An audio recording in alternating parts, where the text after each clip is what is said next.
ಅಥವಾ ಮತ್ತೆ ಕಸ್ಟಡಿನ? ಬೇಲ್ ಅನ್ನುವಂಥ ಪ್ರಶ್ನೆನೇ ಬರಲ್ಲ. ಜೈಲ ಕಸ್ಟಡಿನ ಎರಡರಲ್ಲಿ ಒಂದು ನಿರ್ಧಾರ ಆಗುತ್ತೆ ಇವತ್ತು. ದರ್ಶನ್ಗೆ ಕೊಲೆ ಕೇಸ್ನಲ್ಲಿ ಬೇಲ್ ಸಿಗೋದು ಡೌಟ್.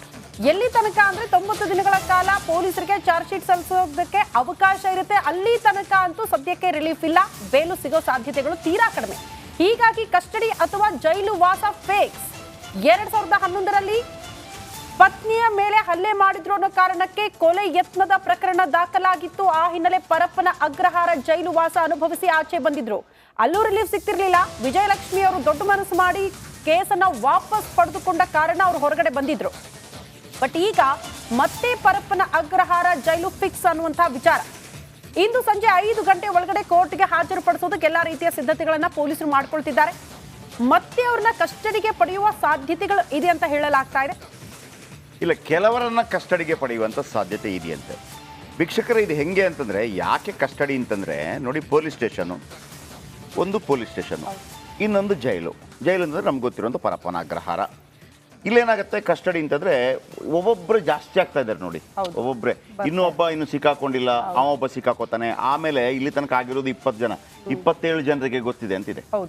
27 ಜನರಿಗೆ ಗೊತ್ತಿದೆ ಅಂತ. ಆಮೇಲೆ ನೆನ್ನೆ ವಿಜಯಲಕ್ಷ್ಮಿ ಅವರು ಬಂದಿದ್ರು, ಶೂ ವಿಚಾರ ಬಂತು, ಅಲ್ಲಿ ಡ್ರೆಸ್ ಸಿಕ್ಕಿದ್ದು ಅಂತ ಹೇಳಿ. ಆ ವಿಚಾರಗಳು ಬಂದಾಗ ಮತ್ತೊಮ್ಮೆ ಕೇಳಬೇಕಾಗತ್ತೆ ಅವರನ್ನ. ಗ್ರೂಪಲ್ಲಿ ಪ್ರಶ್ನೆ ಮಾಡ್ತಾರೆ, ಸಿಂಗಲ್ ಪ್ರಶ್ನೆ ಮಾಡ್ತಾರೆ.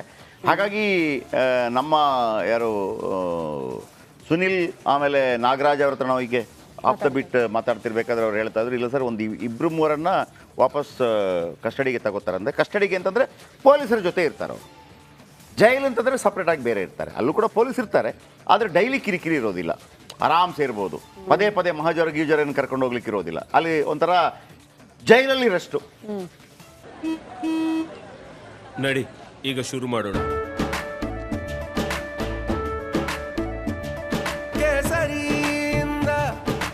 ಮನೋಲ್ಲಾಸ ಮನಸ್ಸು ಮತ್ತೇರಿ ಕುಣಿದಾಡಿದೆ ನೋಡು, ಮನಸ್ಸು ಮತ್ತೇರಿ ಕುಣಿದಾಡಿದೆ ನೋಡು.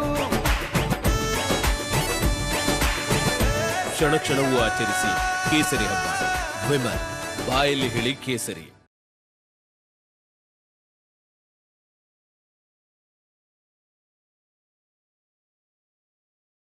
ಗೊತ್ತಾಯ್ತಲ್ಲ, ಜೈಲಲ್ಲಿರಷ್ಟು ಏನೂ ಇರೋದಿಲ್ಲ, ಮತ್ತೊಂದು ಮಗದೊಂದು. ಆಮೇಲೆ ನಾನು ಕೂಡ ಒಮ್ಮೆ ಪರಪ್ಪನ ಅಗ್ರಹಾರಕ್ಕೆ ಒಳಗೆ ಒಮ್ಮೆ ಹೋಗಿ ಬಂದಿದ್ದೆ ಹಿಂಗೇನೆ. ಅಲ್ಲಿ ನೀವು ದುಡ್ಡು ಕೊಟ್ಟರೆ ಎಲ್ಲವೂ ನಡೆಯುತ್ತೆ.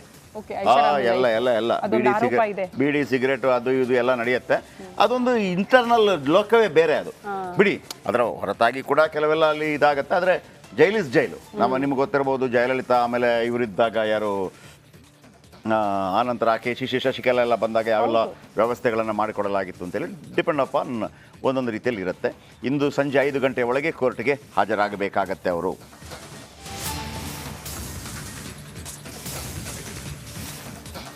ಏನೋ ಕಸ್ಟಡಿಗೆ ಕೇಳೋದು ತನಿಖಾಧಿಕಾರಿಗಳ ನಿರ್ಧಾರ. ನಟ ದರ್ಶನ್ ಪರ ವಕೀಲ ಅನಿಲ್ ಬಾಬು ಹೇಳಿಕೆ, ಜಾಮೀನು ಸಂಬಂಧ ನಾವು ಚರ್ಚೆ ಮಾಡಿದ್ದೇವೆ, ಜಾಮೀನು ಅರ್ಜಿ ಹಾಕೋದಕ್ಕೆ ಇನ್ನೂ ಸಮಯ ಇದೆ ಅಂತ ಕೂಡ ಹೇಳಿದ್ದಾರೆ.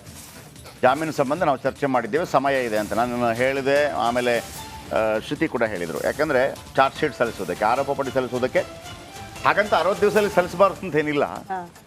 90 ದಿವಸ ಮ್ಯಾಕ್ಸಿಮಮ್ ಟೈಮ್ ನಿಮಗೆ ಅಂತ. 90 ಅಂದರೆ ಈಗ ನಮಗೆ ಒಂದು ಸಿನಿಮಾ ಇರುತ್ತಲ್ವ, ಎಷ್ಟು ಗಂಟೆ ಸಿನಿಮಾ? 3 ಗಂಟೆ ಸಿನಿಮಾ. ಹಾಗಂತ 2 ಗಂಟೆ ಸಿನಿಮಾದಲ್ಲಿ ಮುಗಿಸಬಾರ್ದು ಅಂತ ಏನಿಲ್ಲ. ಅನಿಲ್ ಬಾಬು ಮಾತಾಡಿದ್ದಾರೆ. ಅಂದರೆ ನಾವು ನಮ್ಮ ಪ್ರಯತ್ನ ಚರ್ಚೆ ಮಾಡ್ತಾ ಇದ್ದೀವಿ ಅಂತೇಳಿ ಕೇಳಿಸ್ಕೊಳ್ಳಿ ಏನು ಹೇಳಿದ್ದಾರೆ. ಅಲ್ಲ, ಅದು ಗೊತ್ತಿಲ್ಲ. As per the directions of the court 20ನೇ ತಾರೀಕು ಸಂಜೆ 5 ಗಂಟೆ ಇತ್ತು. 5 ಗಂಟೆ ಒಳಗೆ ಪ್ರೊಡ್ಯೂಸ್ ಮಾಡಬೇಕು ಆರೋಪಿಗಳನ್ನಂತ ಆದೇಶ ಆದ ಕಾರಣ ಇವತ್ತು 100% ಮಧ್ಯಾಹ್ನ ಮೇಲೆ ಮಾಡೇ ಮಾಡ್ತಾರೆ. ಇನ್ನು ಕಸ್ಟಡಿ ಕೇಳ್ತಾರೋ ಬಿಡ್ತಾರೋ ಅದು ಇನ್ನೂ ಗೊತ್ತಿಲ್ಲ. ಮಧ್ಯಾಹ್ನ ಅವ್ರೇನು ಅಪ್ಲಿಕೇಶನ್ಸ್ ಹಾಕ್ತಾರೋ ಅದು ನೋಡ್ಬಿಟ್ಟು ವೀಕೆಂಡ್. ಅದರ್ವೈಸ್ ನಮ್ಗೆ ಅಲ್ಲಿವರೆಗೂ ಏನು ಅಂತ ಗೊತ್ತಿಲ್ಲ. ಮೋಸ್ಟ್ ಪ್ರಾಬಬ್ಲಿ ಇನ್ವೆಸ್ಟಿಗೇಷನ್ಸ್ ಕಂಪ್ಲೀಟ್ ಆಗಿರೋಂಥ ಅವಶ್ಯಕತೆ ಇಲ್ಲ ಅನ್ಕೊಳ್ತೀವಿ. ನ್ಯಾಯಾಲಯಕ್ಕೆ ಕೇಸ್ ಡೈರಿ ಅಂತ ಸಲ್ಲಿಸ್ತಾರೆ. ಅಂದರೆ ಅದು ತನಿಖೆಯ ಒಂದು ದಿನಚರಿ. ಅದು ಆರೋಪಿಗಾಗ್ಲಿ ಅಥವಾ ಅವರ ವಕೀಲರಿಗಾಗ್ಲಿ ಅದನ್ನ ತೆಗೆದುಕೊಳ್ಳಿಕ್ಕೆ ಕಾನೂನಿನಲ್ಲಿ ಅವಕಾಶ ಇರಲ್ಲ. ಅದು ನ್ಯಾಯಾಲಯಕ್ಕೆ ಮಾತ್ರ ಸಲ್ಲಿಸತಕ್ಕದ್ದು ಕೇಸ್ ಡೈರಿ. ನಮಗೆ ಈ ಅಂತಿಮ ವರದಿ ಅಂದ್ರೆ ಚಾರ್ಜ್ ಶೀಟ್ ಅನ್ನ ಸಲ್ಲಿಸಿದ ನಂತರ ನಮಗೆ ಮಾಹಿತಿ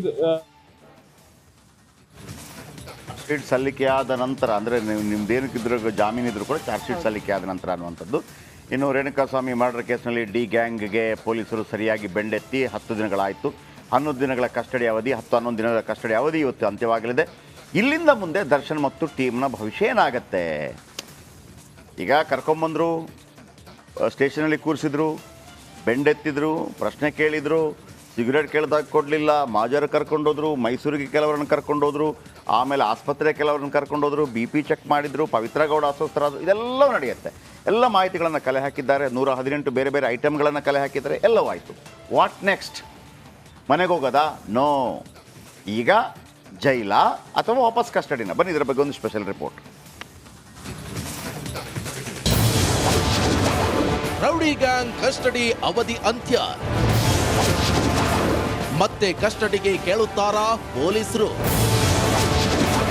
Parappana Agrahara ಸೇರುತ್ತಾರಾ ರಕ್ಕಸರು?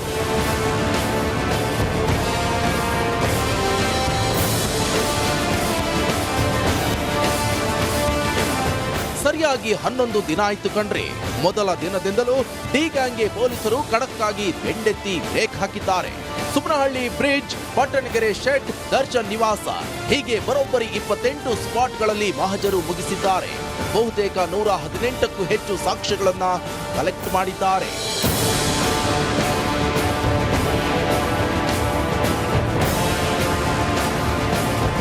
ಗುರುವಾರವೇ D ಗ್ಯಾಂಗ್ನ police custody ಅವಧಿ ಅಂತ್ಯ ಆಗಲಿದೆ.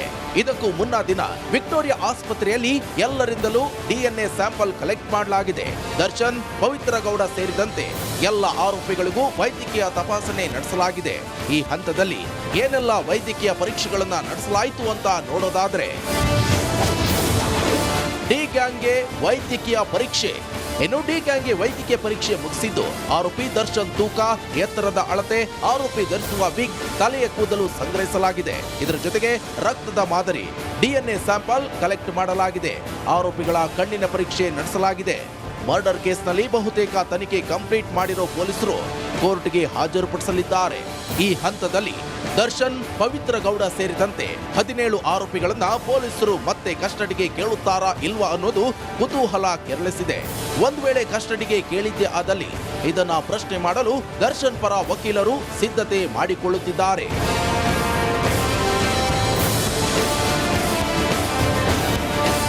ಒಂದು ವೇಳೆ ಡಿ ಗ್ಯಾಂಗ್ ಅನ್ನ ನ್ಯಾಯಾಂಗ ಬಂಧನಕ್ಕೆ ಒಪ್ಪಿಸಿದ್ರೆ ಆರೋಪಿಗಳನ್ನ ಸಂಜೆ ಹೊತ್ತಿಗೆ ಪರಪ್ಪನ ಅಗ್ರಹಾರಕ್ಕೆ ಶಿಫ್ಟ್ ಮಾಡಲಾಗುತ್ತೆ.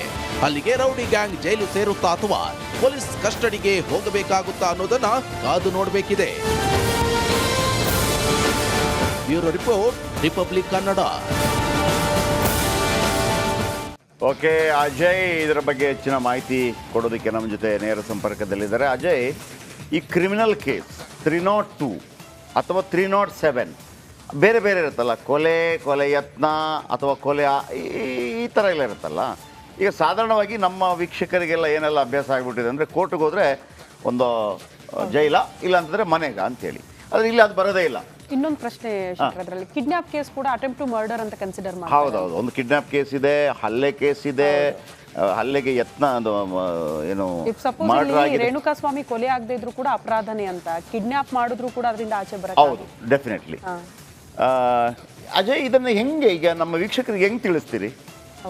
ಅಂದರೆ ಇವತ್ತು ಕೋರ್ಟ್ ಮುಂದೆ ಹಾಜರುಪಡಿಸ್ತಾರೆ, ಅದು ಸಾರಾಸಗಟಾಗಿ ಇವತ್ತು ನನ್ನ ಸುನಿಲ್ ಹತ್ರ ಮಾತಾಡ್ತಾ ಇದ್ದೆ, ನಾಗರಾಜ್ ಹತ್ರ ಮಾತಾಡ್ತಾ ಇದ್ದೆ, ಇಲ್ಲ ಸರ್ ಜಾಮೀನು ಸಿಗೋದೇ ಇಲ್ಲ ಹಂಗೆ ಹೇಳ್ತಾರೆ.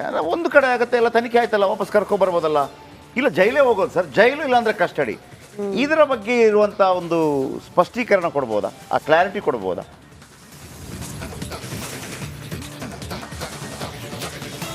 ಖಂಡಿತವಾಗ್ಲೂ ಜಯಪ್ರಕಾಶ್ ಶೆಟ್ಟಿ, ಏನಂತಂದ್ರೆ ಈಗಾಗಲೇ ಇಲ್ಲಿ ಆಗಿರುವಂಥದ್ದು ಏನೋ 302 ಅಂದರೆ ಕೊಲೆ ಪ್ರಕರಣ. ಇದರಿಂದಾಗಿ ಕೊಲೆ ಪ್ರಕರಣದಲ್ಲಿ ಬಹುತೇಕ ಯಾರಿಗೂ ಕೂಡ 1 ವರ್ಷಗಳ ಕಾಲ ಯಾವುದೇ ಕಾರಣಕ್ಕೂ ಕೂಡ ಬೇಲ್ ಸಿಗೋದಿಲ್ಲ. ಆ ನಂತರ ಅವರ ಏನು ವಕೀಲರಿರ್ತಾರೆ ಅವರು ಹಿಯರಿಂಗ್ಗಳಲ್ಲಿ ಹೋಗಿ ಅವರು ಸಾಬೀತು ಮಾಡ್ಕೊಬೇಕು, ಇಲ್ಲ ನಮ್ಮ ಏನು ಕಕ್ಷಿದಾರ ಏನಿದ್ದಾರೆ ಅವರಿಗೂ ಇದಕ್ಕೂ ಸಂಬಂಧ ಇಲ್ಲ, ಈ ರೀತಿಯಾಗಿ ಬೇರೆ ರೀತಿಯಾಗಿ ಇದನ್ನು ತಿರ್ಸಲಾಗಿದೆ ಅಂತೇಳಿ ಅವರು ಅವರನ್ನು ಡಿಫೆಂಡ್ ಮಾಡ್ಕೊಬೇಕು. ಅದಕ್ಕೆ ಪೂರಕವಾದಂಥ ಸಾಕ್ಷಿಗಳನ್ನ ಒದಗಿಸ್ಬೇಕು. ಆಗ ಏನಾದ್ರು ನ್ಯಾಯಾಧೀಶರಿಗೆ ಹೌದು ಅನ್ಸಿದ್ರೆ ಮಾತ್ರ ಇಲ್ಲಿ ಬೇಲ್ ಸಿಗುತ್ತೆ. ಇಲ್ಲವಾದಲ್ಲಿ ನಿಜಕ್ಕೂ ಕೂಡ ಇದು ಬೇಲ್ ಅನ್ಬೇಲೇಬಲ್ ಕೇಸ್ ಅಂತಾನೆ ಹೇಳ್ಬೋದು.